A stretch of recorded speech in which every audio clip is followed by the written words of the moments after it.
Hi there, Michelle here from Michelle McQuaid TV. We're helping you find ways to move from functioning to flourishing by putting the latest research to the real world test. To help us today, I'm very pleased to be able to introduce you to Fatima Doman. Fatima is the founder and CEO of Authentic Strengths Advantage and has spent the last 2 decades of experience working with Fortune 100 and 500 companies as an executive coach. She served as Director of Certification for the internationally acclaimed 7 Habits of Highly Effective People training program and co-founder of the Franklin Covey Global Executive Coaching Practice. Her coaching specialty areas include leveraging client strengths through positive psychology coaching, emotional intelligence, whole life vitality, energy management, appreciative inquiry, and positive leadership. And her new book, Authentic Strengths, Maximize Your Happiness, Performance and Success with Positive Psychology Coaching, is about to be released. So we're thrilled to have her with us today to talk about the art of strengths coaching. Welcome, Fatima. It's a pleasure to be here. Thank you, Michelle. Look, I was so looking forward to both your book and this interview because I think strengths coaching is an area of such growing demand. So maybe let's start by getting clear on what is strengths coaching and how does it differ from other forms of coaching people might have encountered? Well, strengths coaching is very unique because it affirms our untapped potential rather than looking at the limits of what we can do. So, what a strengths coach does, they amplify, they reflect, and they look at a person's strengths and facilitate those strengths. And they help them to come up with solutions and strategies to achieve the goals that they have set for themselves. So if you think about people listening to this may have encountered an executive coach in the workplace before or other forms of coaches, what does a strength coach do that's particularly different, do you think? Because I think most coaches try to generally bring out the best in us. What do you think a strengths coach has above and beyond that? Well, what I like to do with my clients, and I believe most strengths coaches do this, is they look at past successes and they help you to find your best self, your best level of performance, and to recreate success at will. So when I work with my clients, I ask them, what have you done in the past that has worked really well? And let's break that down for you. Let's understand how you were using your strengths in those situations so that you can continue to recreate that going forward. And I think that's such a helpful insight because often I've found coaches look forward, but not necessarily back to where it's worked well in the past and how we build on that. So I know there's a growing body of research around the benefits of strengths coaching, and you draw a lot on that in the book. What were you finding are the benefits of this form of coaching versus other practices? Well, we find through the research that people are less stressed when they use their strengths. They make fewer mistakes. They create higher quality work. They're more engaged. They're more resilient, more energized. And yes, earlier I was talking about looking at past successes so that we can recreate them going forward. The reason for that is just to kind of feel that excitement again of a time that by reflecting on a time that you felt at your best, that you were really energized and engaged, and to recognize that so that you can then spend most of your time and energy focusing on the future and the present, focusing on the present, the here and now, and then also creating that best future that you want for yourself going forward. Mm-hmm. I know in the book, and I believe in your coaching practice as well, a lot of what you draw on is using the VIA survey, the character strengths tool, to help people identify their strengths and have some language for their strengths. And of course, the body of research on the benefits of using our character strengths continues to grow and grow. Are there particular aspects you think of using character strengths, perhaps rather than other tools, to think about our strengths that are particularly beneficial? Well, I use the VIA survey of strengths with all of my executive coaching clients, and I can't imagine not being able to use it going forward. I've become so just thrilled with the results that I've been getting because it frames everything in a positive lens. And you've probably heard of the term feed forward rather than feedback. So rather than looking at maybe what people have been telling them in the past and the feedback that they've been receiving, which typically tends to be a little bit more on the negative side, they focus on what they've done well and what they can continue to leverage on, build on going forward. So that frames everything very positively, and people are more open. And we know that when people are more open, their minds are more expansive, literally. Yeah. They literally take in more information when they're not stressed and when they're focusing on the positive. And they see more connections to puzzles. They see more solutions. So I find that it's a real game changer. And I believe that strengths focus, this strengths focused coaching, and especially focusing on our strengths of character, is really the evolution for the 21st century, for bringing out the best in people and helping them to create positive, lasting change. So Fatima, anybody who's hung around my website for a while will have taken the VIA survey, because like you, I believe it's such a valuable tool to give us some insight and language into who we are at our best. But of course, as you know, it's one thing to take the survey and it's another thing to know what to do with the results. And so one of the things I loved about reading your book was the very simple coaching framework and process that you started to guide people through in terms of figuring out, well, what do those things mean? When I think about my strengths in the past and I think about the feeding forward, what's the coaching process that can guide me through those steps? So can you talk to us a little bit about the framework you feature in the book? Absolutely. So it's a pyramid, and I call it the coaching process pyramid. And there are 3 words. So at the bottom of the pyramid is explore. And I encourage my clients to explore their strengths, to understand how their strengths have enabled prior success and how to recreate that success at will going forward. And then I encourage them to empower those strengths and their goals, really, with those strengths. So I want them to empower their goals with sustainable strengths motivation. We find when people are authentic and they're tapping into their real self, their authentic strengths, they're very motivated. And that motivation lasts long term. And then finally, I encourage them to engage their strengths. And I have a process, it's a weekly process that they use to engage their strengths and to kind of reflect, reveal, and recalibrate on what they've done with their strengths that week. So that's the 3-step model: explore, empower, and engage.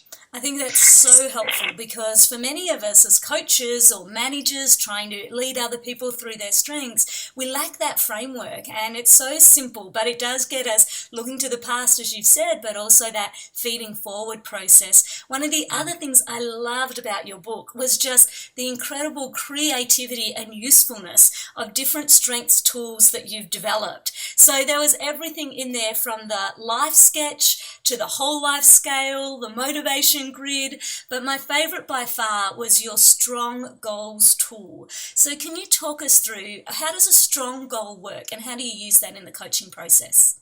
Absolutely. So STRONG stands for, it's an acronym that stands for the different processes that you use in accomplishing your goal. So the S in STRONG stands for strengths. And I encourage my clients to identify which of their strengths are going to help them achieve their goal the best.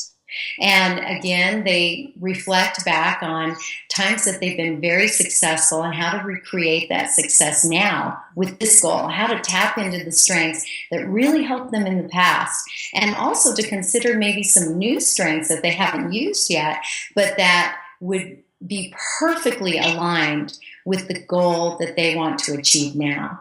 And then next I have them consider the T in STRONG, which stands for timed. So it's very important for us to have milestones and to be able to measure our progress as we go, and also to celebrate as we achieve each of those milestones. So the T stands for timed. And then the R stands for relevant. And I encourage my clients to think about the relevance of the goal that they're setting. And when we're talking about relevance, we're talking about meaning and purpose that the goal brings to their lives. And I have found that when people focus more on how this will be a contribution to others, not just a contribution to self, it's important to do something great for ourselves with our goals, of course. But when we tie them to something bigger than self, they take on this added motivation, this added energy that is very significant, I think, because we thrive when those around us thrive. So this goal needs to be relevant. And I have them think through, and visualize what it's going to feel like, what it's going to look like when they accomplish the goal. And they get that emotional connection to accomplishing the goal, and they visualize it. And then next, I have them consider options. And when we're considering our options, we're considering the potential rewards and costs of the different options that we have in front of us. And that really helps us hone in on the best option.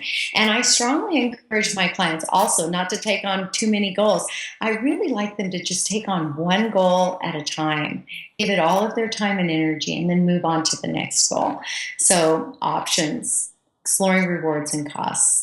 And then next, we have network. That's the N in strong. And a lot of people have not considered the entire network that they have at their disposal.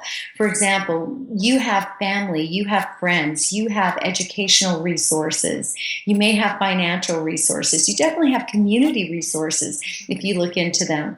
So there are so many resources that we can tap into. And then, of course, there's the internet, and we can learn so much on the internet as well. Free libraries. So this doesn't have to cost a lot of money. There are resources all around us. And you know what? When people stop and they start to list their resources, the list gets bigger and bigger.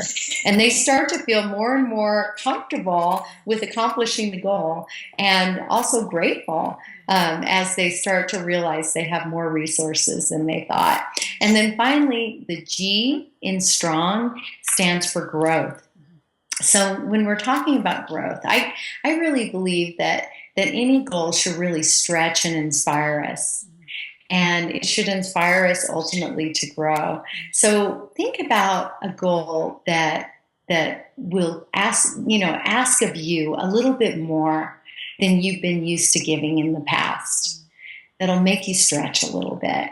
And then I also like to use the 3 R's model. I mentioned it earlier, but I can mention it again just in the context of this last element of strong goals. So in growth, I have my clients revisit the 3 R's model, which stands for reflect on your progress from the past week.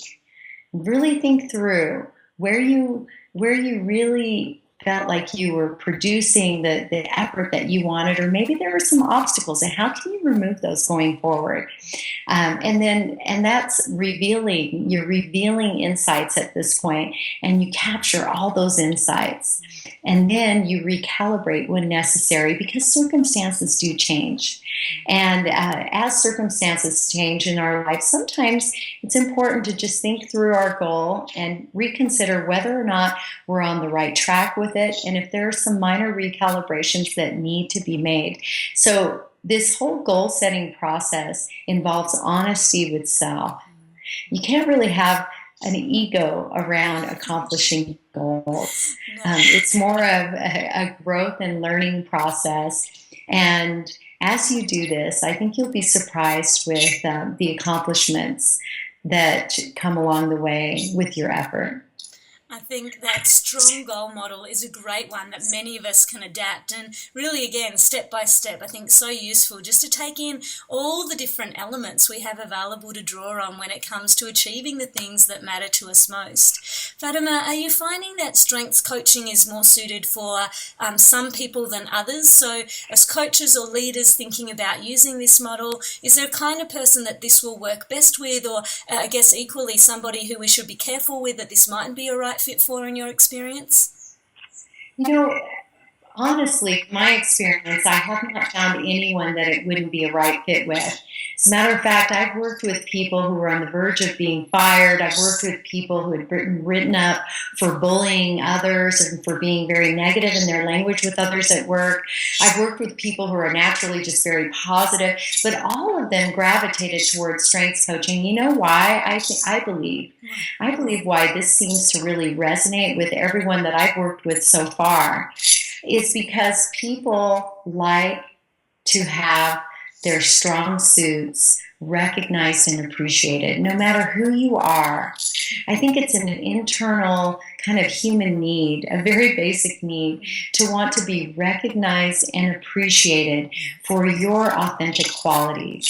And of course, our strengths differ from person to person. So when we're recognizing something in one person, it may be very different than the strengths that are emerging in another person. It doesn't mean that we don't all have all 24 of the character strengths. Obviously we do, but we express them in varying degrees. So I think the fact that we as strengths coaches are focusing on the individual's unique profile, we just by doing that, we're customizing to their approach. We're customizing to where they are, regardless of their unique predisposition to strengths coaching. I think that's so true. Fatima, tell us where we can find the book. Where do people go if they want to learn more on strengths coaching? Absolutely. So you can go to Amazon and just put in Authentic Strengths or Fatima Doman, and you'll find the book. It's up for pre-order now. It's being officially released in a couple of weeks. And actually, until it's officially released, if you pre-order, there is a reduced price. And I highly recommend it. Having the joy of reading this book the last few days, I learned so many new things about strengths and new ways to think about it. And given that's what I've studied for the last 8 years, whenever I get to learn something new about strengths, I think that's a great day. So thank you so much, Fatima, for being with us. You're so welcome. Thank you, Michelle. And thank you for watching. If you're looking for more of Fatima's wonderful work, head on over to AuthenticStrengths.com.